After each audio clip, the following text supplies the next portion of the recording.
Diolch yn fawr, Genedlaeth. Dwi'n falch fod yma yng Nghas Newydd. I'm very glad to be here in Newport. As we heard from Leanne yesterday, this is a place which has special significance for us in our march to proper democracy and to national emancipation. I just want to make one other Newport reference at the start of my speech. Newport, of course, is the home city of W.H. Davies, author over a century ago of the autobiography of a Supertramp. It's a hugely interesting account of his life travelling the trains in the United States, travelling illegally, I might say, riding the rails. A Newport man who looked out to the world on his own terms, crossing the Atlantic back and forth, crisscrossing the American continent, riding the rails, before then making his name confidently in the literary world. An attitude that we might well remember and bear in mind as the Tories and their friends seek to cut us off from the rest of our continent and demonstrate yet again their profound unease with anyone who is not exactly the same as them. A fundamental rejection of the other, as we have seen repeatedly in the debates over migration, but more of this later. Oherwydd, mi rydw i am ddechrau efo Ewrop a Brexit. Dwi am ddechrau efo Ewrop a Brexit, neu be fydda i'n alw fo, ond neb arall yn anffodus, Prydall fydda i ddweud. Prydain allan, neu os leciwch chi, Prydain ddall, dewisiwch chi. Ond Prydall fydda i ddweud.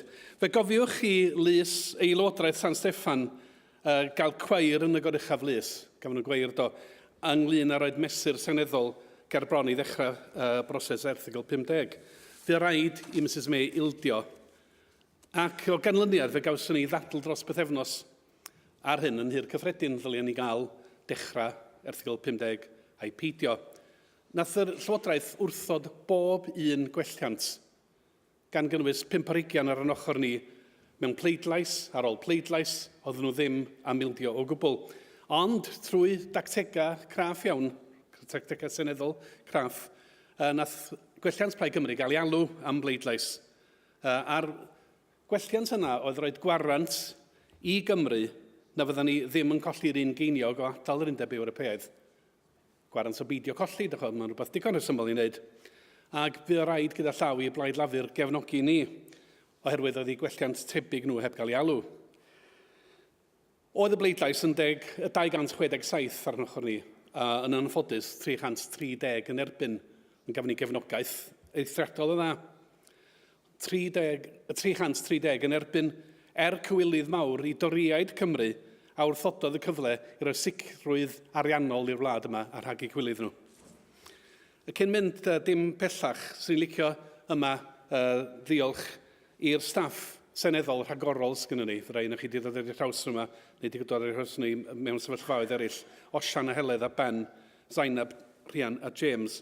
Maen nhw'n gwneud gwaith rhagorol. Ond hefyd, gai just deud, gai ddiolch i Liz a Jonathan.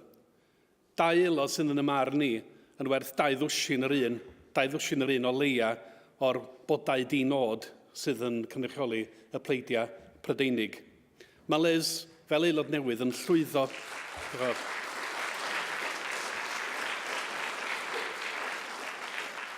Mae Liz yn llwyddo fel sa'n hen law cyfrwys, yn cael y fath gynnydd ar y briff cyfiawnder fy'r ein chi wedi gweld yr areithiau mae wedi bod yn wneud ynglyn â hawliau ferched sydd wedi wynebu trais rhywiol. Mae'n cael llwyddiant rhagorol. A Johnny, yr unig aelod o Gymru ar y pwyllgor dethol ar Brexit, fod i'r unig un yna. Mae yna deitl wyddoch chi, yr aelod dros Gymru, The Member for Wales. Mae'n anrhydedd hanesyddol iawn wedi ei roi i Henry Richard yn oes Victoria, Henry Richard, aelod seneddol Merthyr, ac i eraill wedyn llai heddiannol ar ôl hynny, yr aelod dros Gymru, Member for Wales. Wel, heb os, Jonathan Edwards ydy'r aelod dros Gymru heddiw, a diolch i ddau yn nhw, a diolch i staff yn Llundain ac yn yr etholaethau am ei gwaith.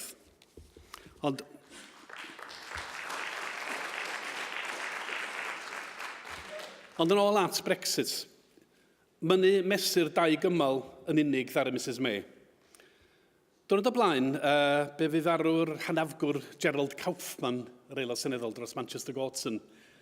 Fo sydd PR sylw ar Manifesto Llafur yn 1982, Manifesto Michael Foot, a arweiniodd at y canlyniad trychinebus gafon nhw, metholiad 1982. Yn yr etholiad cyffredinol, Manifesto meddai Kaufman oedd the longest suicide note in history. Longest suicide note in political history, dwi'n meddwl, dod o. Wel, ystyried canlyniadau trychinebus tebygol ymadal o'r Undeb Ewropeaidd i Brydain ac i Gymru yn sylw i oedd mae'r mesur dau gymal yma ydy'r shortest suicide notes in history, in political history. Os mae hunanladdiad ydy o i Brydain, beth fydd o i Gymru? Fedrwch chi gael rhywbeth gwaith na hunanladdiad, dwch? Da ni oed yn dweud ydan pan mae Lloegr cael anwyd, da ni'n cael pneumonia. Wel, hunanladdiad a gwaith fydd i ran economi Cymru mae arnau ofn yn arw iawn. Gyda llaw, yn ystod y ddadl, roedd Tŷ Cyffredin yn 3/4 gwag. 3/4 gwag yn ystod y ddadl aruthrol bwysig yma. Yn chwarter ni, efo Plaid Cymru, yr SDLP, yr aelod seneddol gwyrdd a'r SNP oedd yn llawn. A hynny, oherwydd rhaid i ni aros tan y diwedd un i gael yn galw. Aelod ar ôl aelod di-fflach o'r tyriad a Llafur yn siarad yn hirfaith. Ar y rhan ar ddatganoli, John Redwood a Mark Harper yn rwdlan am 3/4 awr am y ffasiwn gam i Loegr oedd datganoli, ar fesur mor bwysig. Yn una, yr aelodau SNP a pawb yn codi ac yn gostwng fyny ag i lawr, fel sy'n ni gyd ar gefn rhyw beniffardding o feic. Nes i aros am 8 awr, nath Liz aros am hirach, a Jonah Cherry, aelod amryddawn yr SNP, yn crynhoi ac yn cael 2 funud i grynhoi ar y ddadl ar ddatganoli. Byddwch chi beth, pan fydd haneswyr y dyfodol yn chwilio am achos dicter yr SNP, a maen nhw'n bobl glen i ni, maen nhw'n bobl dig ynglyn ar gyfundrefn, pan fydden nhw'n edrych ar achos dicter yr SNP, gyda San Steffan yr holl drefn led drefedigaethol yma, ddylen nhw edrych am chydig ar y man dracha yma o'r awdurdodau. Ar y man dracha fel hyn, ynghyd ar anghyfiawnder mwy amlwg. Da ni'n clywed nhw, dach o. Fel hyn ma hi, peidiwch bob mor blentynaidd, ddech chi ddysgu, derbyn ein trefn ni, dyna be maen nhw'n dweud. Nath Ned Thomas dweud yn rhywle i lyfr anhygol yr Welsh extremist, dod o, people subject to small oppressions nurse small grievances. Wel, y tro yma, mae'n cwyn ni dipyn mwy na hynny, dipyn mwy na small grievance. Ond, mae'n obaith. Fel hen genedl newydd, da ni'n gwybod yn well, mae'n obaith o hyd yn y byd. Ac wrth gwrs fydd, rhaid i chi'n gweld David Wigley wrthi, a rhoi gobaith yn ni, yn tanio'n hir ar lwyddi, yn ei ffordd arbennig fo ei hun, ac yn sicrhau rhwngthyn nhw yn yr arlwyddi, cymal newydd yn gwarantu safle dinasyddion yr Undeb Ewropeaidd wrth ni adael yr Undeb. Conference.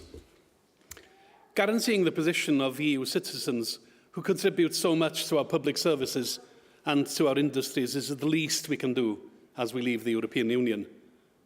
But watch this space. For the Tories and the Commons are determined to delete this example of common human decency when it returns to us shortly. But this is just one more aspect of their self-destructive hostility to the freedom of movement of European citizens.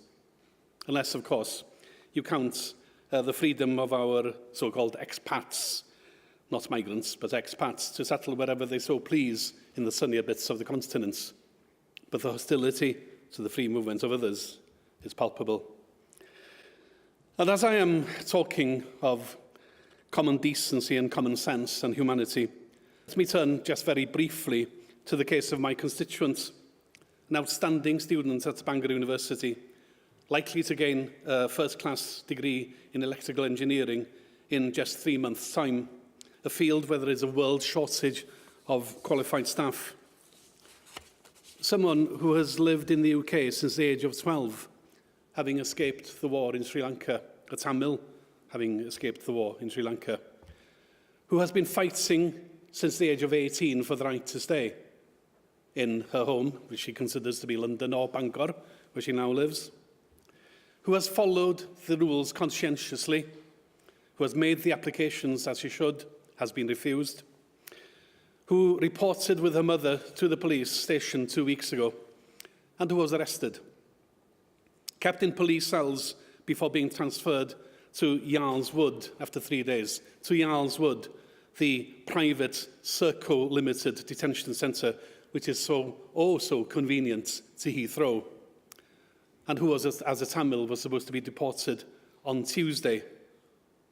But, good news again, who was released. For now, at least. For now, after a really triumphant campaign by her friends and by her supporters, including her MP, I might say, with 170,000 people by now signing the petition, pleading her case, up to yesterday, 170,000, 30,000 people watching the point of order I raised in the House of Commons, and 80,000 people having viewed the story online. There is a huge, huge support and a huge, huge sympathy out there. I saw Shiramani and her mum on Tuesday, after they had returned. She is glad to get back, glad to get back to her studies after such an overwhelming experience. And they are both profoundly grateful to all those good people who did so much to help her win the case, for now. And I assured her that we will be unwavering in our support as we campaign for a permanent right for Shiramani to stay, and justice for all the others who have suffered without such public notice. Conference.